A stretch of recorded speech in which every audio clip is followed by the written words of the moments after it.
Thakur Vidya Mandir High School and Junior College welcomes all the 12th standard computer science students. Today, we are going to learn the concept of protocol from Unit 5 Networking Technology. The protocol is a very important question with respect to board. Now let's understand what are protocols. Protocols are nothing, they are the set of rules or standard designs to enable the computers to connect to each other and transfer information through a network in a smooth way. So they are nothing, they are the set of rules or the standard designs that enables the computers to connect with each other and transfer information in a very smooth way so that the communication takes place effectively. Now, what was the reason to invent a protocol? Because when the network is too big, when the network is too big for communication, we require a standard method so that the connection as well as the communication, the physical interconnection takes place in a very good way. When computers in different countries are to be connected together, each and every country, they will be having their own standard protocol. So if the data has been transmitted from some other country to our country and if both the protocols are different, it will be very difficult to understand. So if the protocols are same, it will be very easy for us to understand. It becomes very complex when all the countries all over the world, there are different countries all over the world, if each and every country is following their own rule, it becomes very difficult to understand and the communication will be more complex. So in order to avoid it, we invented the common rules to interconnect and communicate between the computers and that rules are called as the protocols. Let us give an example. All over the world there are different languages, but the common language that is spoken is English. For example, if I'm going in India into any other place and if I'm communicating with the person either in Hindi or English, if the person over there is not understanding both of the language, there will be a communication problem. That we can say it is a communication gap. So we know each and every language has their own vocabulary and its rule. If there are two people, if they are sharing the same language, it will be very easy for them to understand and the communication will be taking place in a very smooth way. But at the same time, if the people don't follow the same language, there will be a communication gap. Similarly, if two hardware devices support the same protocol, they can easily communicate with each other. Regardless, whatever be the type of device or whoever is the manufacturer, we are not bothered about it. So when two hardware devices, if they have the same protocol, we are not bothering about the type of device, we are not going to bother about the type of manufacturer. Then the transfer will be taking place in a very smooth way. And another example, if I'm using an Android mobile phone and if my friend is using an Apple iPhone, so if I want to transfer the data or if I want to send a mail from my mobile to my friend's mobile. So even though the manufacturer here are different, the proper protocol, that is the rule will be followed, which is called as the mail protocol, through which the mail will be easily transferred from an Android mobile to an iPhone mobile. So a protocol is a standard set of rules that allow electronic device to communicate with each other. The rules include what type of data that is to be transmitted, because data can be either in bits, bytes or else number. It can be also in ASCII. What commands are sent or to receive the data, which are the two computers going to play a role in transferring and receiving, and how much data is to be transferred, and whether the data that is going to get transferred is confirmed or not. So these are the rules that we are going to follow in protocol. When the network is too big for communication, a well understood standard method of communication and physical interconnection should be established. When computers in different countries are to be connected together, then there must be different standard method of communication and physical interconnection should be established. When computers in different countries are to be connected together, then there must be different standard of different nation. it becomes a very complex communication. As I said, if I'm going to a country, the person is not understanding English or Hindi, the person is speaking some other language, then that will be a communication problem. So yeah, here the communication is not achieved. If one country is following a different rule, the other country is following a different rule, then there will be a communication gap and it becomes very complex for communication. To avoid it, a standard communication method was developed by the nation that is called by the name protocol. So let us define a protocol. A protocol is defined as an agreement between communication particles for how communication should be proceeded. Protocols are rules by which computer communicates. That is, protocol is set of rules and formats for sending and receiving the data. So this problem, which is the problem, the complex problem when different nations use different protocols, this problem is being solved by making common rules to interconnect and communicate between computers and are known as protocols. All the entities in the network must agree on this protocol. In such a network, data is transmitted in the form of packets on the network. So whenever the data has been transmitted from one network to the another network, they always follow a standard format because we know when the data is transmitted from one workstation to another workstation, the data is always broken down into small packets called as frames. So when the packet is transferred from one workstation to the another workstation, they have a standard format. And here the format of the packet will be differing from protocols to protocols. The packet contains standard format. The format is decided by the type of protocols. The format of the packet in the type of protocol specifies the following information. First layer will be the header. It will be the start of the packet. The header will be having two important things. One will be the source address and second will be the destination address. So we have here three layers. First will be the header, which is the start of the packet, which is going to have two things. What are the two things? The source and the destination address. Next comes, it specifies the source and the destination address. Next comes the message, that is the data. Now, this is the second layer, the middle layer, where the actual data that or the information that has to be transmitted will be always present in the data layer. The information coding also decided by the protocol standard. Here, the information that has to be sent can be either a data, it can be in bits, bytes, nibbles, it can be even in ASCII or else it can be EBCDIC and so on. This part of packet contains actual data or information. The information coding also decided by protocol standard. Example, data, nibbles or in bytes or in ASCII or EBCDIC and so on. Trailer. The trailer is the third part, or we can say it is the last part in the packet. The trailer is very important because in this trailer the error checking is being done. Whenever the data that has to be transmitted, if the data is having some error, the decode, that is the computer will find very difficult to decode the data.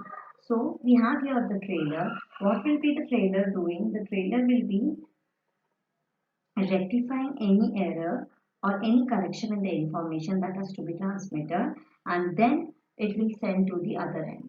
What is the main purpose to do it? Because if there is any error, that is if any noise is there in the trailer, what will happen? It will weak the signal and it will be not, we won't be able to transfer it to the other end. That is the main reason. The third part of the packet is the trailer, which is always used to check the error.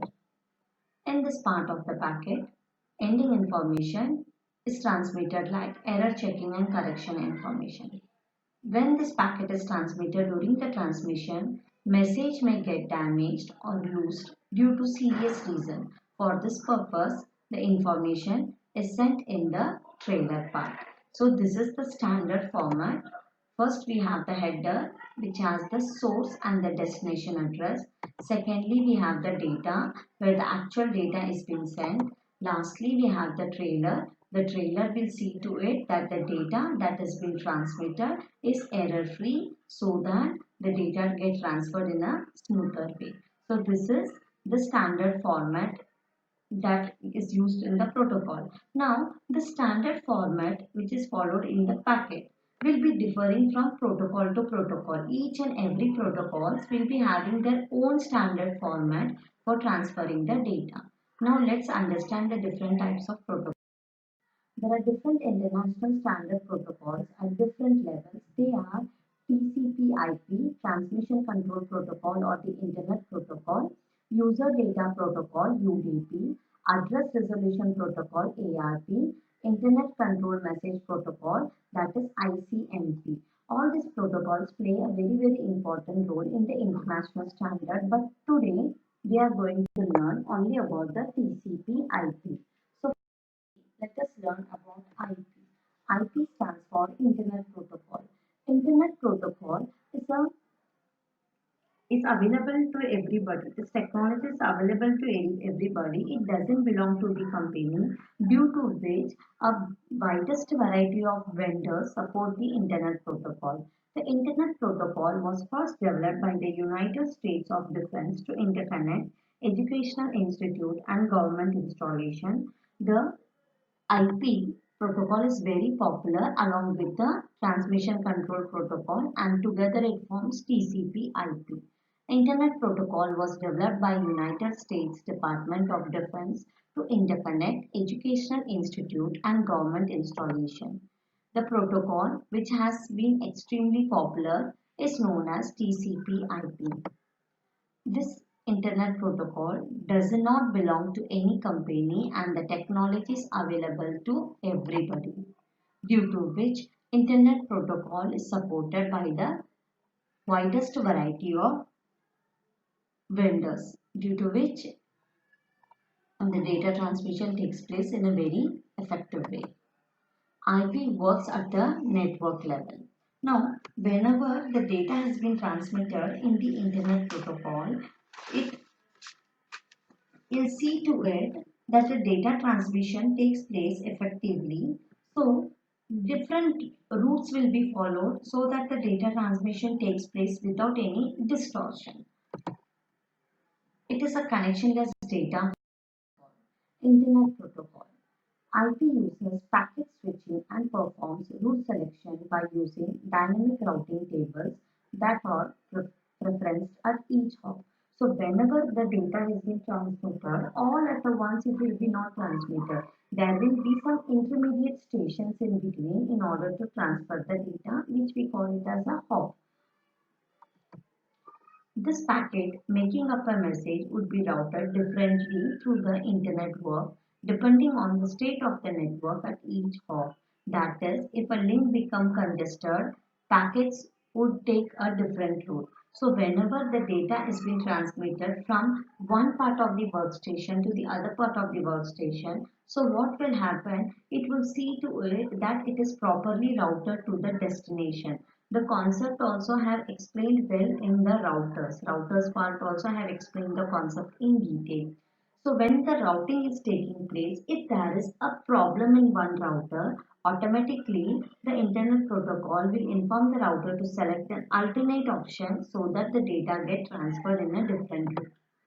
Internet protocol performs the following function and uses the following methods. So internet protocol, whenever it is transferring the data from one end to the other end, they will be following certain methods. So what are they? First, for addressing IP, it uses the logical network address. For in order to address the internet protocol, it uses the logical network address.